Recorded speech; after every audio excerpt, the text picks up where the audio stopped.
Hi, my name's Ms. Peryea, and I'm a second grade teacher here at SASCS, and today I'm going to be reading The True Story of the Three Little Pigs by A. Wolfe.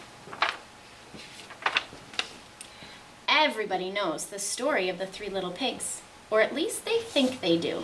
But I'll let you in on a little secret. Nobody knows the real story, because nobody has ever heard my side of the story. I'm the wolf, Alexander T. Wolfe. You can call me Al. I don't know how this whole big bad wolf thing got started, but it's all wrong. Maybe it's because of our diet. Hey, it's not my fault wolves eat cute little animals like bunnies and sheep and pigs. That's just the way we are. If cheeseburgers were cute, folks would probably think you were big and bad too. But, like I was saying, the whole big bad wolf thing is all wrong. The real story is about a sneeze and a cup of sugar. This is the real story. Way back in Once Upon a Time, I was making a birthday cake for my dear old granny.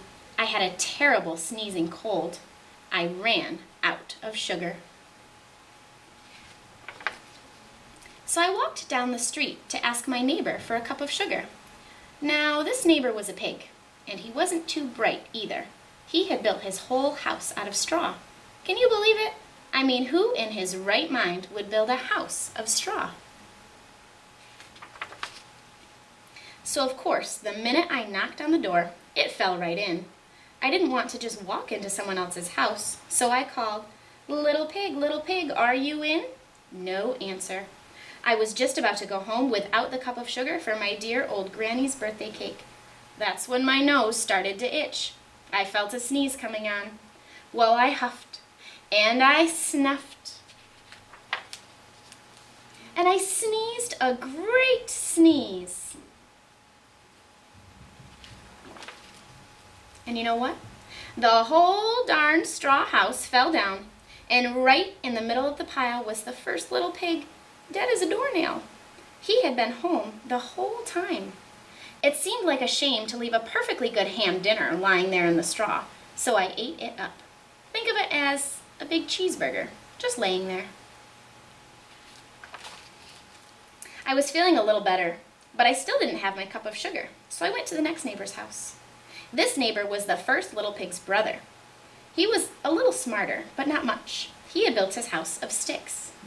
I rang the bell on the stick house. Nobody answered. I called, Mr. Pig, are you in?"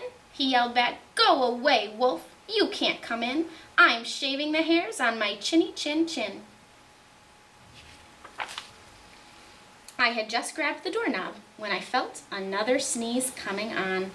I huffed, and I snuffed, and I tried to cover my mouth, but I sneezed a great sneeze. And you're not going to believe it, but this guy's house fell down just like his brother's. When the dust cleared, there was the second little pig, dead as a doornail, Wolf's honor. Now, you know food will spoil if you just leave it out in the open, so I did the only thing there was to do. I had dinner again. Think of it as a second helping. I was getting awfully full, but my cold was feeling a little better. And I still didn't have that cup of sugar for my dear old granny's birthday cake. So I went to the next house. This guy was the first and second little pig's brother. He must have been the brains of the family. He had built his house of bricks. I knocked on the brick house. No answer. I called, Mr. Pig, are you in?" And do you know what that rude little porker answered? "Get out of here, wolf. Don't bother me again." Talk about impolite. He probably had a whole sack full of sugar, and he wouldn't give me even one little cup for my dear, sweet old granny's birthday cake. What a pig! I was just about to go home and maybe make a nice birthday card instead of a cake, when I felt my cold coming on. I huffed, and I snuffed, and I sneezed once again. Then the third little pig yelled, "And your old granny can sit on a pin." Now, I'm usually a pretty calm fellow, but when somebody talks about my granny like that, I go a little crazy. When the cops drove up, of course, I was trying to break down this pig's door, and the whole time I was huffing and puffing and sneezing I'm making a real scene. The rest, they say, is history. The news reporters found out about the 2 pigs that I had for dinner. They figured that a sick guy going to borrow a cup of sugar didn't sound very exciting. So they jazzed up the story with all of that huff and puff and blow your house down, and they made me the big bad wolf. That's it. The real story. I was framed.